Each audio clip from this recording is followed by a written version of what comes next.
সূরাতুল মুলক যারা নিয়মিত তেলাওয়াত করবে আল্লাহর মেহেরবানিতে তাদের কবরে কোনো আযাব হবে না। করতে রাজি আছেন?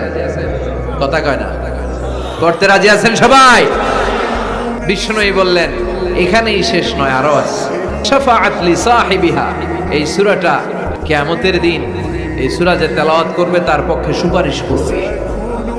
এজন্য বিষ্ণুই বললেন যে ব্যক্তি সূরাতুল মুলক নিয়মিত তেলাওয়াত করবে এই সূরাটা কিয়ামতের দিন ওই তেলাওয়াতকারীর জন্য আল্লাহর কাছে সুপারিশ করবে।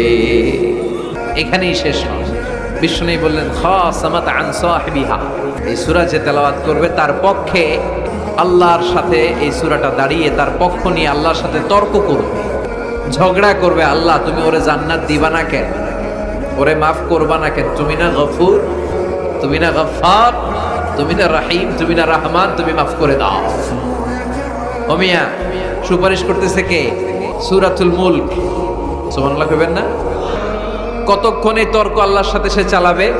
হাত্তা আদখালাহুল্লাহুল জান্নাহ, যতক্ষণ না আল্লাহ তার জান্নাতে না ঢুকায়। এখানেই শেষ নয়, বিষ্ণু বললেন মান কারাআ বিহা ফি লাইলাতিন ফাকাদ আকসারা ওয়া আতাবা, রাত্রি বেলায় যে এই সূরাটা তেলাওয়াত করবে পুরো রাতটাকে বরকতময় করে দিবে কে? এজন্য বিশ্বনবী বলেন আমি চাই আমার সব উম্মত এই সূরাটা মুখস্থ করে নেক। আমার চাই আমার ছোট বড় আবাল বৃদ্ধ বনিতা সব উম্মতের হৃদয়ের মধ্যে এই সূরাটা গাঁথা থাকে, মুখস্থ থাকে, হিফজ করা থাকে। আমরা বিশ্বনবীর উম্মত না? কথা কন। নবীর এই আশাটা আমাদের পালন করার দরকার আছে না নাই? আমরা কি পারি না এই সূরাটা মুখস্থ করে রাখতে? মাত্র 30 আয়াত, প্রতি মাসে কয়দিন? প্রতিদিন এক আয়াত করে মুখস্থ করলে লাগে কয়দিন?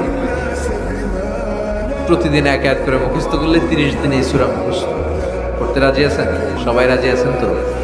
মনে থাকবে?